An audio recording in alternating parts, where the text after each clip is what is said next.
لبیک اللہم لبیک لبیک لا شریک لک لبیک ان الحمد والنعمت لک والملک لا شریک لک۔ السلام علیکم جی، السلام علیکم، کیا حال ہے؟ ٹھیک ہی ہو؟ خیریت ہی؟ صحیح ٹھیک ہی؟ رات کا ٹائم ہے جی، تو کوئی رزلٹ تھوڑا ماڑا جایا ماڑا نال جی اسلام کیا نہیں چھوٹا بھیا اج اصل موجود ہیں جی کوئٹہ نمکین ریسٹورینٹ جی، یہ راجہ احمد اجاز صاحب نے ہوٹل ہے جی نیچے گرز کالج کو۔ اج جماعت اسلامی نے رہنمائی جی سردار مسعود صاحب سارے بڑے پیارے دوست ہیں، انہوں نے کوئی دعوت کی تھی سارے پریس کلب کو نے صدر راجہ عمران جلوا صاحب، انہوں نے اعزاز اور کچھ معززین علاقہ بھی کافی سارے تھے جو اچھا دساں اور محفل جڑے چیف گیسٹ آئی سکتے ہیں انہوں کی عثمان آکاش صاحب، عثمان آکاش صاحب جی نوجوان مذہبی اسکالر ہے، بہت اچھا بولنا ہے، انہوں نے گفتار انہوں نے انداز بیان یقین کرو بہت مزہ اشنا، اور جو موٹیویشنل سپیکر انہیں گیا ہو جماعت اسلامی پنجاب نے ضلع راولپنڈی نے رہنمائے وشنے والے سن اج سنگی یہ دساں گے کوٹے جی 8ویں تحصیل ہی اتنے جڑی معزز شخصیات ہیں سیاسی ہون سماجی ہون مذہبی ہون یا دیگر شعبے نال منسلک ہیں وہ اتنے اساں اپنا فش پارٹی ہے اج ماشاء اللہ انجوائے کر سن اج تساں کی دسنے کہ کس طرح سیاسی سماجی مذہبی شخصیات انجوائے کرنی اساں نال رہو پاپو سنگی کبیر صاحب سارا کچھ دسنا انشاءاللہ۔ بسم اللہ الرحمن الرحیم۔ آج کی اس مبارک تقریب کا آغاز رب ذوالجلال کے پاک کلام سے ہوگا۔ آپ سب سے گزارش ہے کہ خاموشی سے پروگرام کو سنیں، قرآن پاک کو سننا فرض ہے۔ حافظ عبداللہ باشی صاحب جو ہیں وہ تلاوت قرآن پاک سے اس مبارک تقریب کا آغاز فرمائیں گے۔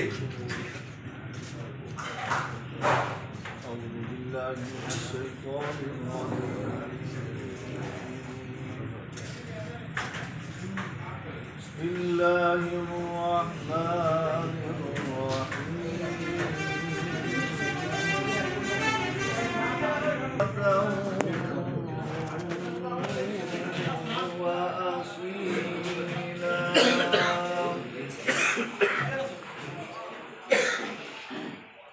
والذی یصلی علیکم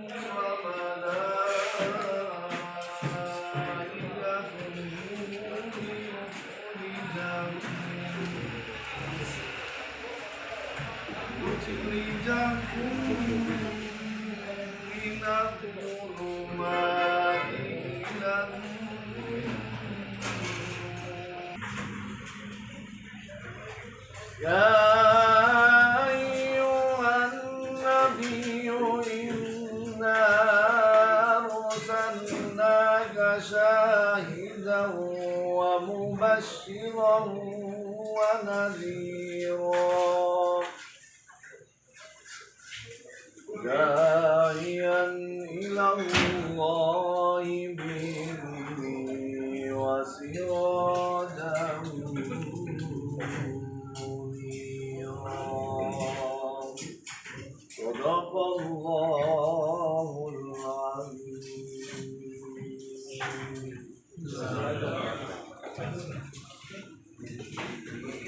میرے معزز مہمان خصوصی جناب عثمان آکاش صاحب مذہبی اسکالر اور صوبہ پنجاب کے deputy general secretary Jamaat Islami کے تشریف لا چکے ہیں، ان کے ہمراہ اقرار عباسی صاحب اجتباء صاحب میں ان سب کو خوش آمدید کہتا ہوں اور اسٹیج پر تشریف لیں۔ میں اجمل تاجان کے صدر راجہ امتیاز عالم صاحب سے گزارش کرتا ہوں کہ آپ کے سامنے اسٹیج پر آ جائیں، راجہ ظہور اکبر صاحب بھی لائیں، ڈاکٹر عرب صاحب بھی تشریف لے آئیں تاکہ پروگرام کا آغاز کیا جا سکے۔ جتنے بھی میرے معزز دوست اور احباب ہیں جنہوں کو دعوت دی ہے ان سے گزارش ہے کہ وہ کرسی پر تشریف رکھیں تاکہ پروگرام اس کا جلدی سے جلدی شروع ہو سکے۔ آگے تشریف لے آئیں، سب آگے آ جائیں۔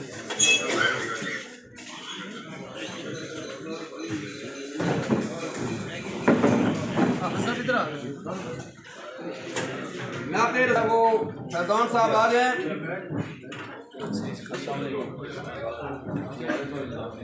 آئیں اور آپ رسول مقبول صلی اللہ علیہ وسلم سے اس تقریب کا آغاز فرمائیں۔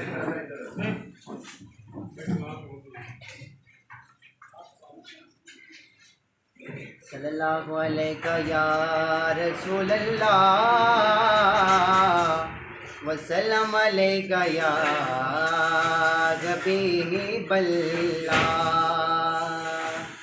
کوئی گل باقی رکھے گا نہ چمن رہ جائے گا بے رسول اللہ کا دین حسن رہ جائے گا جو پڑھے گا صاحب لولاک کے اوپر درود جو پڑھے گا صاحب لولاک کے اوپر درود آگ سے محفوظ اس کا تن بدن رہ جائے گا. صاحب سے گزارش کروں گا کہ وہ اسٹیج پر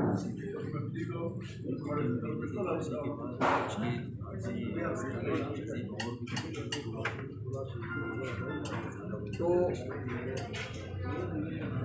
حضرات محترم، آج کا یہ پروگرام پریس کلب کوٹا کے صدر راجہ عمران ضمیر صاحب جو حال ہی میں اپنی فیملی کے ہمراہ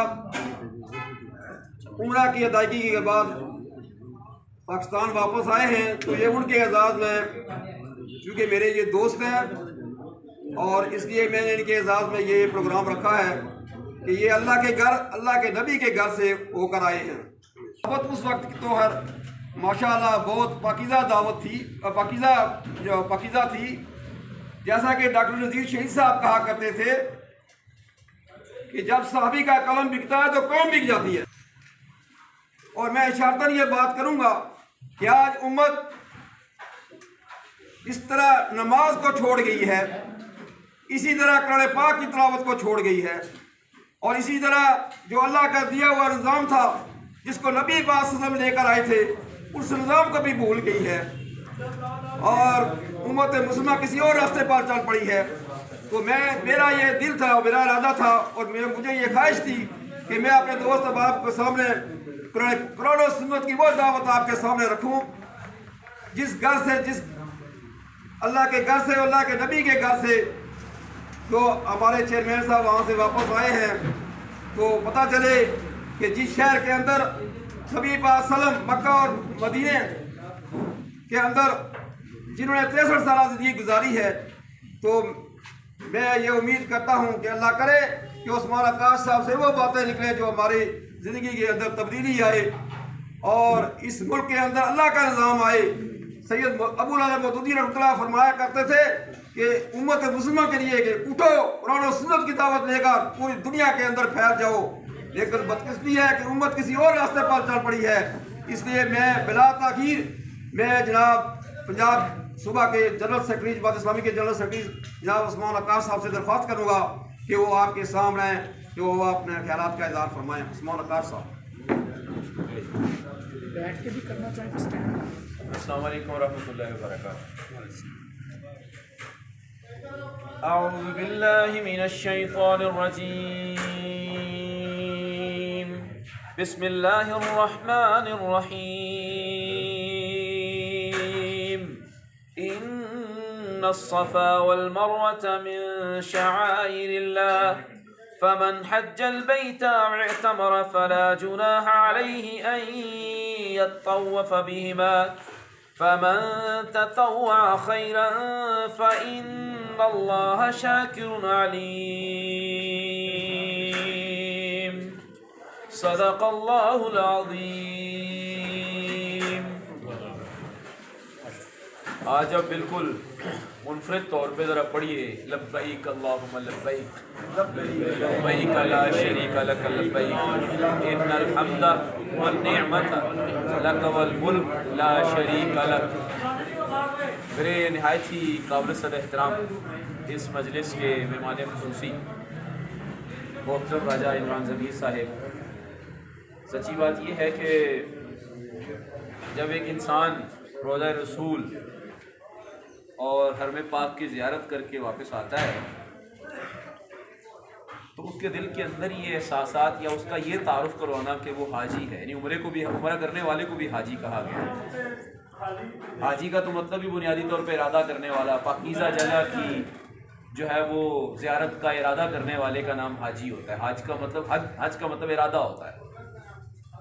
جب ایک بندہ وہاں سے ہو کے آتا ہے تو ایک بالکل ایک الگ سی کیفیت لے کر آتا ہے، اپنا ایک الگ سا تعارف لے کر آتا ہے، یقین مانی الگ سا تعارف لے کے آتا ہے۔ مطلب فرض کیے کہ اگر میں انہیں یہ کہوں کہ یہ عمران ضمیر صاحب نبی کے امتی کے طور پہ واپس آئے، ان کی ملاقات ہوئی حضور صلی اللہ علیہ وسلم سے وہاں پہ، روضہ رسول کے سامنے حضور صلی اللہ علیہ وسلم نے فرمایا جب کوئی مجھ پہ درود بھیجتا ہے تو میں اسے خود سنتا ہوں۔ تو ان کی ملاقات ہوئی ہے، حضور صلی اللہ علیہ وسلم نے سنا ہے انہیں۔ اس سے پہلے جو حجاج اکرام یہاں بیٹھے ہیں، جو حاجی تشریف فرما ہیں، یقین مانیے یہ احساس دل میں جام گزی ہوتا ہے، کیفیت بدلتی ہے۔ تو بعد میں پھر بندہ اگر کہے نا یہ صدر پریس کلب، یہ ہم محبت میں احترام میں کہہ رہے ہوتے ہیں، لیکن یہ بہت بڑا تعارف ہے کہ میں حرمین شریفین کا جو ہے وہ ایک حاجی بن کے، ایک اس کا زائر بن کے اس کی زیارت کر کے واپس لوٹا، یہ بہت بڑا تعارف ہے۔ ہم اللہ تعالیٰ کا شکر ادا کرتے ہیں کہ اللہ تبارک و تعالیٰ نے ہمیں ایسی نسبت میں ایک دوسرے کے ساتھ مل بیٹھنے کا موقع عطا فرمایا ہے کہ ہم اپنے لیے باعث فخر اور باعث افتخار سمجھتے ہیں کہ محترم امام عمران ضمیر صاحب اپنے گھر والوں کے ساتھ گئے ہوئے تھے، اور یقینی طور پر حضور نبی کریم صلی اللہ علیہ وسلم کی بارگاہ اقدس کے اندر اور حرم کعبہ کے اندر انہوں نے جو سلام پیش کیے ہوں گے، اس میں یقینی طور پہ ہمارے لیے بھی انہیں دعائیں مانگی ہوں گی، امت کے لیے دعائیں مانگی ہوں گی، امت کے بزرگوں کے لیے مانگی ہوں گی، امت کی ماں اور بہنوں کے لیے مانگی ہوں گی، امت کی جو ذبح حالی ہے اس حوالے سے یہ انہوں نے دعا کی ہوگی۔ تو الحمدللہ یہ ہماری پوری کی پوری کیس لے کر، ہمارا پورے کی پوری فریادیں لے کر، اے خاصہ خاصان رسول وقت دعا ہے، امت پہ تیری آ کے عجب وقت پڑا، یہ یقیناً انہوں نے نثر کے انداز میں اپنے لب و لہجے کے ساتھ یہ ساری باتیں وہاں کی ہوں۔ ہم ان کا شکریہ ادا کرتے ہیں اور اللہ تعالیٰ سے دعا کرتے ہیں کہ اللہ تبارک و تعالیٰ ان کی پوری تگ و دو کو، پوری مشقت کو، اس پورے سرمایے کو خرچ کرنے کو اللہ تبارک و تعالیٰ ان کی زندگی کے لیے فیصلہ کن بنا دے۔ حج پہ بندہ جائے یا عمرے پہ جائے، بڑی موٹی موٹی باتیں، آپ سارے یہاں موجودین بیٹھے ہیں، میڈیا کے دوست بیٹھے ہیں، اور میڈیا سچی بات یہ ہے کہ میں کلر سیدہ میں ایک پنڈی پوسٹ چینل ہے، شاید آپ ساتھی سارے جانتے ہیں، وہ عبدالخطیب صاحب کا، تو اس میں ایک جگہ بیٹھے ہوئے تھے تو میں نے ان سے بات کی، جس طرح ابھی ہمارے راجہ صاحب نے بات کی ہے، کہ میں نے کہا یہ جو قرآن مجید کے اندر امر بالمعروف اور نہی عن المنکر کی بات آتی ہے نا، تو امر بالمعروف اور نہی عن المنکر سب سے مضبوط فورم پہ بیٹھ کرنے کا نام ہے، اور اس وقت سب سے زیادہ افیکٹو جو فورم ہے وہ کون سا ہے آپ کا؟ وہ آپ کا صحافت کا میدان ہے۔ آپ فرنٹ فائٹر ہیں امر بالمعروف کے، تو میڈیا کے دوست بھی تشریف فرما ہے، علاقے کے معزز، ہماری تقریباً ہر سماجی اور سیاسی اور رفائی پارٹی کے دوست یہاں موجود ہیں، یہ علاقے کی محبت ہے، یہ کوہوٹا کی زینت ہے۔ ایک بات آپ کی خدمت میں عرض کرنی ہے اور اس کے بعد اجازت چاہوں گا۔ یقین مانیے جو نعرہ آپ نے لگایا نا لبیک اللہم لبیک، یہ وہ نعرہ ہے جو در حقیقت امت مسلمہ کو باقی تمام امتوں سے منفرد کرتا ہے۔ یہ نعرہ نہیں ہے صرف، یہ کچھ چند الفاظ کا مجموعہ نہیں ہے۔ جب ایک حاجی احرام باندھتا ہے، احرام باندھنے کے بعد جو ہی وہ حرم میں داخل ہوتا ہے تو وہ فوراً سے کیا پڑھنا شروع کر دیتا ہے؟ اس سے پہلے ممانعت نہیں ہے، پہلے بھی پڑھا جا سکتا ہے، لیکن اس کے بعد پھر اس کی زبان کے اوپر ایک حاجی ایک عمرے کی نیت کیے ہوئے کے ذمے ہوتا ہے کیا وہ لبیک اللہم لبیک لبیک لا شریک لک لبیک۔ یہ کیا ہے؟ میں حاضر ہوں یا اللہ میں حاضر ہوں، یہ کیا ہے؟ یعنی گویا کہ میں اپنی، یہ بہت بڑا بیانیہ ہے، ایک نیریٹو ہے، ایک بہت بڑا ارادہ ہے، ایک بہت بڑے عزم کا اظہار ہے، ایک بہت بڑی منصوبہ بندی اور بہت بڑے اعلامیہ کیا جا رہا ہے وہاں پہ، ایک بہت بڑی اناؤنسمنٹ کی جا رہی ہے، بہت بڑا عہد باندھا جا رہا ہے کہ یا اللہ میں اپنی نفسیات کے اعتبار سے، اپنی خواہشات کے اعتبار سے، اپنے جذبات کے اعتبار سے اپنے میلانات کے اعتبار سے، اپنی پسند اور ناپسند کے اعتبار سے، اپنے تعلقات کے اعتبار سے، ہر اعتبار سے میں اپنے آپ کو آپ کی عدالت اور آپ کے دربار میں اپنے آپ کو پیش کر رہا ہوں۔ یہ کوئی چھوٹا نعرہ نہیں ہے، بہت بڑا نعرہ ہے، یعنی اپنے آپ کو ہر اعتبار سے مکمل اللہ کے سپرد کر دینے کا نعرہ ہے۔ میرے فیصلوں پہ اب میرا اختیار نہیں ہے، میری خواہشات پہ اب میرا اختیار نہیں، لبیک میں حاضر ہوا، ہر اعتبار سے حاضر ہوں۔ یہ بیانیہ دے کر، یہ نعرہ لگا کر، یہ سلوگن اور یہ نعرہ مستانہ بلند کرنے کے بعد آگے جو انسان ساری حرکتیں کرتا ہے بابرکت، جتنی حرکات و سکنات کرتا ہے، وہ طواف کی صورت میں ہو، موٹی موٹی جو ہماری ہیں وہ حج اور عمرے کے درمیان جو ہمارے موٹے موٹے مبارک کام ہیں وہ کون سے ہیں؟ وہ ہم احرام باندھتے ہیں، احرام باندھتے ہیں، بتانے رنگ و بو کو چھوڑ کر ملت میں گم ہو جا، نہ تو رانی رہے باقی، نہ ایرانی نہ تو رانی۔ یہ کیا ہوتا ہے کہ میں حاضر ہوں اپنے ہر اعتبار سے۔ پھر یہ جو ہم طواف کر رہے ہوتے ہیں یہ کیا ہے؟ یہ 7 ہی چکر کیوں لگا رہے ہوتے ہیں ہم؟ حالانکہ ثواب ہے نا، 8واں چکر بھی تو لگایا جا سکتا ہے، ثواب ہی تو ہے نا، 8واں چکر بھی لگا لے، 9واں بھی لگا لے، اپنے اوپر مشقت ہے، نہیں 7 ہی لگاتا ہے یہ بندہ۔ اس کا مطلب کیا ہے کہ میں حاضر ہوں، لیکن میری حاضری اور میری جی حضوری دونوں فرق ہے نا۔ میری حاضری اور میری جی حضوری آپ کے طے شدہ اصول کے مطابق ہو، وہ حاضری تسلیم نہیں ہوگی اگر اس میں جی حضوری اور اس میں تمام وارداتیں اور تمام کام اگر میں آپ کی مرضی کے مطابق نہیں کرتا۔ جو 7 چکر لگاتے ہیں یہ 7 کیوں اسی کے ارد کیوں گھومتے ہیں؟ اس مبارک سے سیاہ کمرے کے اندر کیا ہے؟ اللہ تو موجود نہیں ہے وہاں پہ، وہ تو کہتا ہے للہ المشرق والمغرب، میں تو مشرق میں بھی ہوں مغرب میں بھی ہوں، میری کوئی جگہ نہیں ہے خاص۔ تو یہ جو چکر لگا رہے ہوتے ہیں یہ کیوں لگا رہے ہوتے ہیں ہم؟ یہ اسی لبیک کی تو وضاحت ہے، اسی بیانیے کے اوپر پہرا دے رہے ہیں ہم، کیا کہ پوری زندگی میرا مرکز عقیدت آپ رہے، میرا مرکز میری مرکز اطاعت آپ رہیں گے، میرا مرکز محبت آپ رہیں گے، میری وابستگی آپ کے ساتھ ہوگی۔ اور یہ پوری امت مل کے لگاتی ہے۔ کسی ایک حاجی کو بھی محترم راجہ صاحب نے نہیں دیکھا ہوگا کہ وہ چکر الٹ لگا رہے ہوں، کسی ایک حاجی کو دیکھا ہوگا۔ اتفاق سے شعیب بھی بیٹھے، ہم اکٹھے حج ہم نے کیا تھا، میرا نہیں خیال کسی ایک حاجی کو یہ جرت ہوئی ہو کہ وہ 7 سے 8 چکر کر رہا ہو، بلکہ اگر 8 چکر ہو گئے ہیں تو وہ فکر مند ہو جاتا ہو، بلکہ وہ جہاں سبز بتی دیکھ کے ہم نے اگلے چکر کا اعلان کرنا ہوتا تھا، ہم بڑی احتیاط سے دور سے گردن اٹھا کے دیکھ۔ یہ اتنی سینسٹیوٹی کیوں ہے؟ یہ امتی اتنا سینسٹیو کیوں ہو گیا ہے؟ یہ حاضری بھی دے رہا ہے اور جی حضوری بھی بالکل اسی کے مطابق کر رہا ہے۔ کیوں؟ نہ 7 سے 8 کرتا ہے، نہ چکر پہ چوکتا ہے کہاں سے سٹارٹنگ پوائنٹ ہے میرا۔ یہ صرف اس بات کا، اسی بات کی تشریح ہے، لبیک اللہم لبیک۔ میں پوری زندگی اپنے آپ کو میں مرکز عقیدت سمجھوں گا، اپنے انفرادی معاملے میں بھی، اپنے اجتماعی۔ یہ کتنی کو مشکل سائنس ہے جو امت کو نہیں سمجھ رہی، یہ کتنی کو مشکل سائنس ہے جس امت کو نہیں سمجھ لگ رہی۔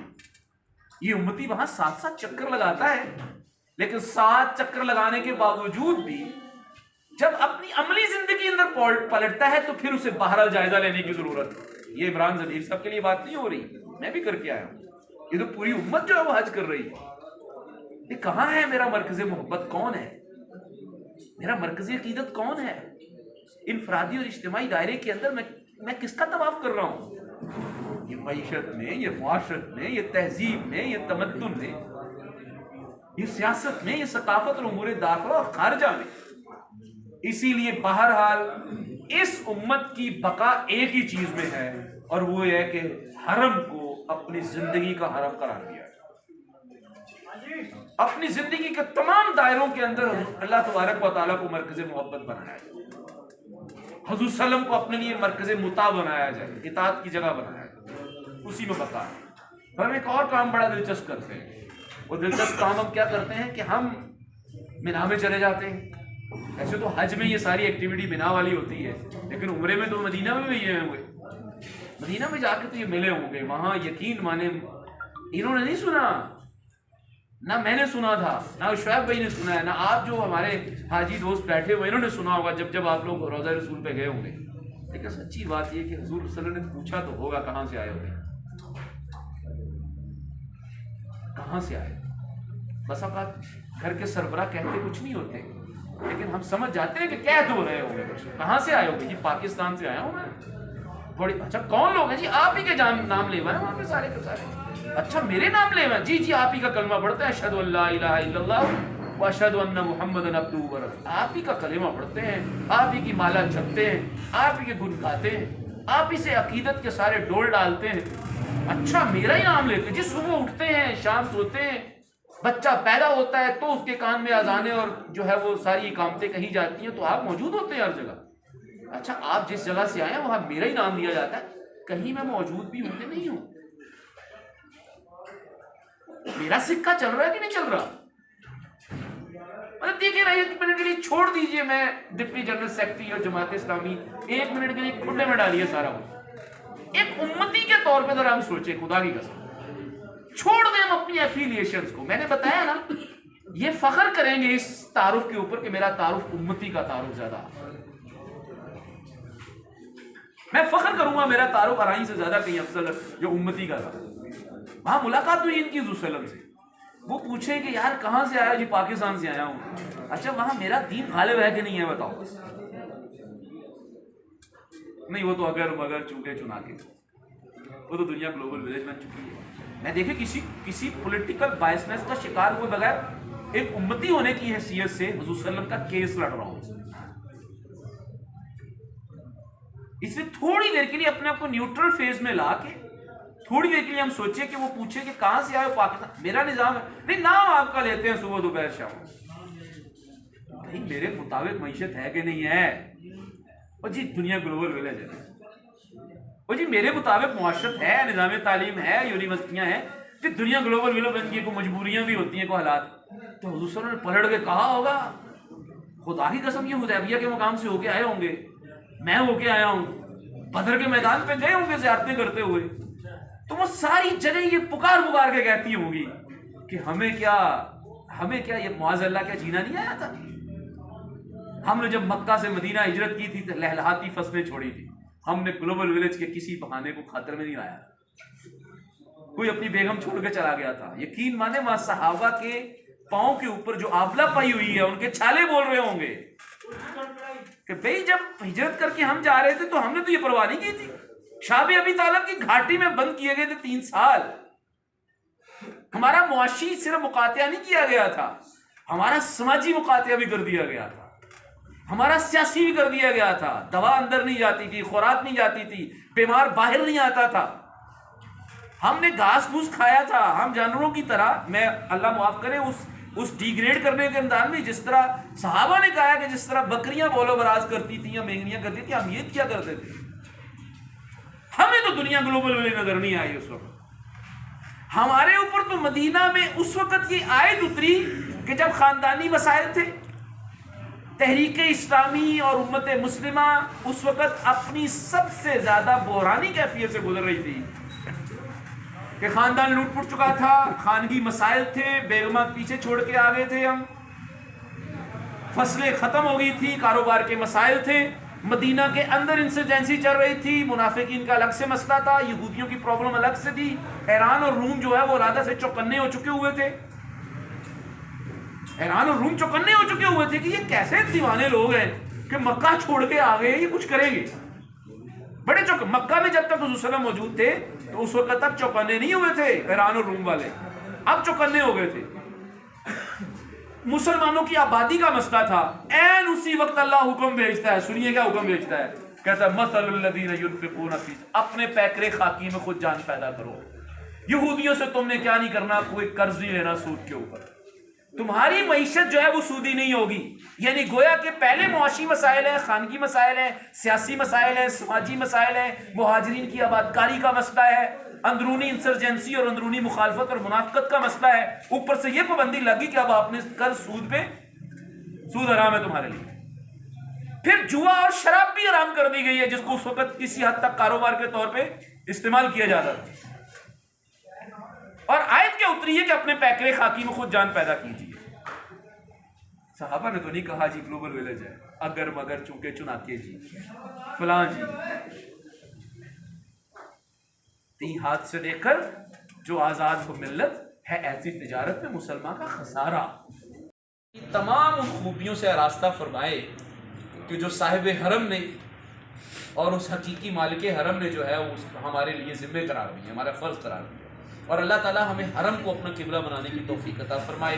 اللہ تعالیٰ اسے مرکز محبت, مرکز عقیدت, مرکز اطاعت بنانے کی توفیق عطا فرمائے کہ کملی والے کی اطاعت کے اندر ہی در حقیقت بنیادی طور پہ بقا ہے.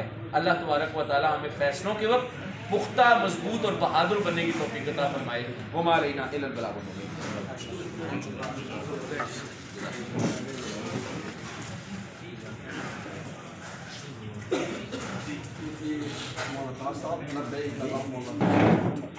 تو اب میں عمران عباس صاحب سے گزارش کروں گا جماعت اسلامی سے سب اپنا خیالات کا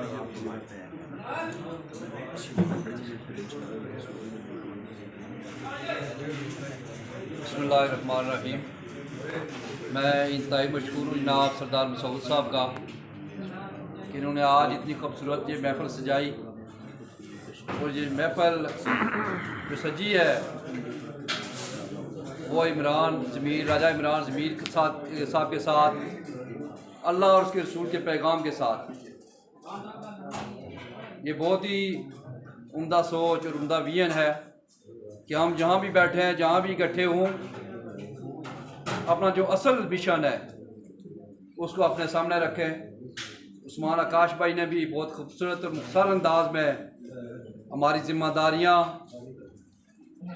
بطور مسلم جو بنتی ہیں بہترین انداز میں ان کو پیش کیا ہے. میں عمران ضمیر بھائی کی فیملی کو اور ان کو اور ان کے دوست احباب کو اپنی طرف سے مبارکباد پیش کرتا ہوں کہ اللہ تعالیٰ ان کا وہاں جانا, یقیناً وہ وہاں پہ بلاوا ہوتا ہے تب بھی بندہ جاتا ہے. یہ خوش نصیب ہے کہ وہاں کا یہ دیدار کر کے آئے ہیں, اپنے آقا سے ملاقات کر کے آئے ہیں. میری دعا ہے ان کہ اللہ تعالیٰ ان کا وہاں پہ بار بار جانا ان کو نصیب فرمائے اور ہم سب کو وہاں پہ جانا, وہاں پہ حاضری دینا نصیب فرمائے. میں اس کے ساتھ آپ کا شکر گزار ہوں سردار صاحب مسعود صاحب کہ آپ نے اتنی خوبصورت محفل جو ہے سجائی ہے. اللہ تعالیٰ اس کو قبول فرمائے. بہت شکریہ. میں راجہ عمران ضمیر صاحب سے گزارش کروں گا کہ وہ اپنے خیالات کا میں تاکہ اس کے بعد سونے کا اعوذ باللہ من الشیطان الرجیم. بسم اللہ الرحمن الرحیم. سب سے پہلے سردار صاحب میں آپ کا شکریہ ادا کرتا ہوں کہ آپ نے ایک روایتی انداز میں جس طرح دعوت دی جاتی تھی اس سے ہٹ کر ایک اچھا یہاں پہ ماحول پیدا کیا, جس کی مجھے خوشی بھی ہے. اور ہم سب کو اس کی پیروی کرنی چاہیے کہ جہاں ہم دعوتوں میں ہزاروں لاکھوں روپے اڑاتے ہیں وہاں پہ ہمیں اپنے دین کو بھی اور اپنے اس مقام کو بھی یاد رکھنا چاہیے. اس کے بعد میں انتہائی شکریہ ادا کرتا ہوں اپنے بھائی عثمان آکاش صاحب کا کہ جو راولپنڈی سے یہاں پر تشریف لائے. جماعت اسلامی کے ڈپٹی جنرل سیکرٹری پنجاب ہیں اور اپنی مصروفیات سے وقت نکالا, بہت مصروف ہیں ماشاءاللہ, مذہبی اسکالر ہیں. آج کا بیان انتہائی مختصر لیکن بہت ہی سبق آموز, اور ماشاءاللہ آپ نے وہ خانہ کعبے کی, وہ مسجد نبوی کی وہ یادیں تازہ کر دی. میں سوچ رہا تھا بیٹھے ہوئے جب آپ نے لبیک کی صدائیں لگائیں تو وہ ماحول میرے ذہن میں آ رہا تھا, وہ ایسے لگ رہا تھا جیسے میں خانہ کعبہ میں بیٹھا ہوا ہوں. تو اللہ پاک آپ کو اس کا اجر دے. آج ایمان تازہ ہو گیا آپ کی یہ گفتگو سن کر.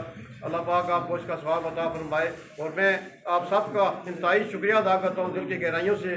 ڈاکٹر صاحب, ظہور صاحب, امتیاز عالم صاحب, ابراز صاحب اور تمام آنے والے, ملک مان صاحب, زبیر صاحب, میں کس کا نام لوں, ہمارے ساتھی بھائی یہاں پہ تشریف فرما ہیں, میں سب کا, اور سیاسی و سماجی شخصیات ہیں. آپ نے جو عزت دی شاید میں اس قابل نہیں ہوں, لیکن آپ سب کی محبتوں کا بہت شکریہ. ایک بار پھر آپ کا شکریہ ادا کرتے ہوئے آپ سے اجازت چاہوں گا. اور ایک اپنے بزرگ حاجی راجہ گلشن ضمیر اور صوفی محمد ایوب صاحب کو اپنی دعاؤں میں ضرور یاد رکھیے گا. اور گزارش کروں گا کہ آپ سے ہمارے ایک دوست قاضی عبدالقیوم صاحب بھی بیمار ہیں, ان کو بھی اپنی دعاؤں میں یاد رکھیے گا. بہت شکریہ.